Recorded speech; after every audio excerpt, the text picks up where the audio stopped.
Well, happy Saturday, folks. The real Captain Kirk here. We're live from One Bethlehem Plaza here in foggy downtown Bethlehem, Pennsylvania, here on the 7th of March. Another gloomy day, unfortunately. Not so gloomy in terms of Lehigh University basketball. Again, I'm not sure if you caught that half-game buzzer beater shot that the guys made here. But again, Patriot League's offices are right next door to us. So again, the crowd goes wild. Everyone's pretty excited about Lehigh basketball. Don't forget, tonight we spring ahead here. So at 2 in the morning here, we're going to jump ahead. You're going to lose an hour of sleep. But again, spring, daylight savings time is here. Spring, according to the sun here, arrives on actually Friday, 20 March, around 10:46 in the morning here. We'll see about that. Wait do you see the polar vortex here? So it's not going to be spring very much longer here in the Great Lakes, Northeast, Midwest here. Thought we'd ask the robots here again about spring. Again, let's look at some frost and freezes because we are very concerned about that here. So while we're going to get a big warm up here, maybe a few days of warm up here in the east finally, but unfortunately, it's going to be a high risk here for spring. So we look at May here. This is the front half of May here. We have coldest, some frost and freezes here again. So anywhere from the Midwest, Great Lakes, for sure here in the Northeast.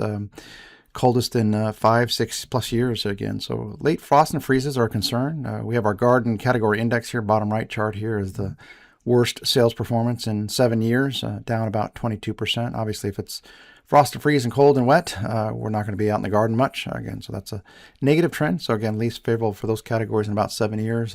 Obviously, things like air conditioners, fans, garden won't be doing too well. We had a very hot start last year in May. Probably not the case this year. We think it'll be more toward good news. Memorial Day might actually get pretty hot here, but not the front half of May. Looking at the El Nino here, and again, not a huge fan of models, but models are projecting now a potentially moderate El Nino. In fact, some of the Euro models are saying a strong El Nino here by summer. We'll see. One way we can look at that is just the empirical evidence under the equatorial Pacific here. So this is going from all the way from Australia to Hawaii in the middle to California, looking again about 1,000 feet below the surface. We see that typical La Nina we had back here in 9 November. So very cold waters in the eastern Pacific. And then now look at it now, rapid warming. So I think the Euro's probably picking up on that big, huge warm blob of 5, 6, 7 Celsius, warmer than average temperatures there, bubbling to the surface here. So this is as of 27 February. So there's no doubt El Nino is here, and it may come in very fast with all that very warm water.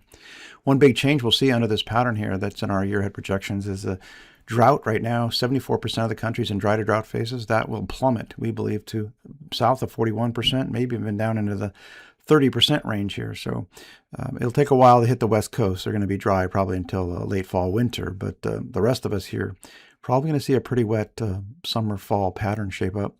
Looking at season-to-date snowfall here, ending here today here. Again, just about done with this, but probably going to have a few more weeks here, unfortunately, with some snow. East Coast, most in 11 years. Upper Midwest, North Central, most in 3 years. West Coast, Rockies, at least in 41 years. So it looks like a lot, but by their standards, way below average. Look at the cold index here. So cold, 32 degrees now, is actually down a hair from last year because this warm up we're having right now. We may pick up some ground here in March, April with this cold index. So we're going to have some freezes all the way through March, April, even early May. This we'll see here. This could actually, the second week of March, or actually the third week of March, 15th through the 21st now, shows the second potentially snowiest week of the entire winter. We'll see about that here, but definitely a stormy pattern with the polar vortex coming in. Certainly a good setup for some mid-November, mid-March snowstorms here. So we'll see. Again, it's not that uncommon to have a major snowstorm. So, but again, haven't had one in a while. So that'll be interesting. Looking at a last week world summer here, ending here today, the 7th of March. It was a warm week, 6.4 warmer than last year, making it the second warmest in 41 years, warmest in 34. Snowfall way down about 62%, least in 5 years. And while wetter, it was definitely wetter, 8% wetter, 11th wettest in 41 years. So we had part of the equation here. We like warm and dry this time of year for spring seasonal sales. So we had wet's kind of a dampening impact, but cold there across Canada, Alaska, Russia, very cold, coldest in 8 years. And down under in Brazil, again, they're still getting ample rainfall for their crops in the ground. Flu activity, again, with the warmer weather here we're having right now, kind of kills the virus off a bit. So flu has plummeted. We're down about 35% versus last year. That's good news. Again, more healthy people, more store traffic, just better for everyone. We'll see about this cold blast here, so don't get too excited here because there could be an uptick like Australia. They had a late season, March, April-ish in their calendar spring time frame. So we'll see. We could actually have a little bit of a blip up here on that. Polar vortex gone crazy split. Not every day you see this. Again, 2 vortices. Normally it's one big one, and usually it's pretty strong. This is weak, erratic, split. So it shows a split, and then it shows a cross polar vortex of cold air from Siberia all the way into North America. So this, again, why we think that it's going to be the latter half of March is interesting if you're in the Great Lakes Northeast part of the U.S. Looking at this week here, we're finally going to hopefully get some warm weather here in the east. Again, it's been gloomy, warm in terms of morning low temperatures, but the afternoons have been more average, but again, gloomy. But this shows a big sign of maybe some 70s here. We'll take it here midweek this coming week. So again, U.S. overall is hot, 0.3 warmer than last year. Number one hottest and wall-to-wall above average temperatures here.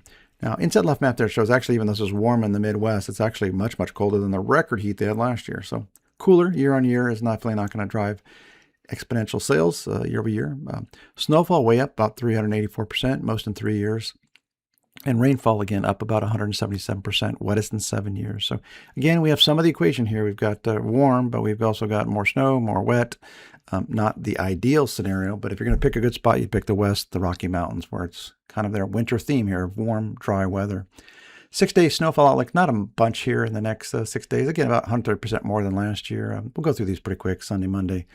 Tuesday, start to see maybe signs of this polar vortex coming in. Thursday, Wednesday, Great Lakes, some light snow. Some of that getting into the northeast Thursday. So even though it's milder, you can still get some light snow interior northeast. Overall, still out, almost in 3 years, down 46% below average. But again, 47% of the country is still getting some light snow activity. Next week's when we really start to see the big change here, where you get, again, some of that cross-polar vortex flow from Siberia across the North Pole, through Canada into the Great Lakes, Midwest, Northeast. So we're the coldest in 8 years, while the Southwest is the hottest in 41 years. So tale of two halves. Even with that extreme heat in the West, the U.S. overall is 2.2 cooler than last year, still 12th warmest.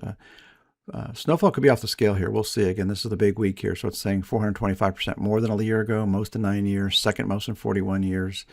We'll see about that. There's definitely hinting at some, even here for 360's headquarters, of accumulating moderate snow here around 16th, 15th, 16th, 17th time frame. So we'll see. Rainfall, again, way up, 85%, wettest in 23 years. So again, this is not ideal. We want, again, warm, dry, and we don't have that entirely. So this is a suppressing factor for the things we like to do this time of year outside.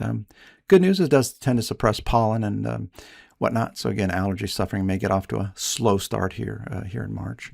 Aggregating these two trends, be careful here again now because we're going from extreme warms to then a cold in the Northeast. So general theme, though, is just cold, wall-to-wall cold across Canada, Alaska, Russia, Siberia, where we're getting some of that cross-polar vortex, hot in Europe. So again, we'll see this again. Part of this is the cooling rapidly in the Midwest, Great Lakes, Northeast of this period here. World 2-week precipitation outlook again shows stormy conditions here in the eastern half of the country, Pacific Northwest, and very heavy rain there down in Brazil, almost above average for all of their crop regions. Their second crops are going in the ground here right now. There's safrana crops. And so again, off to a great start, meaning they should have some near record yields on top of record yields last year.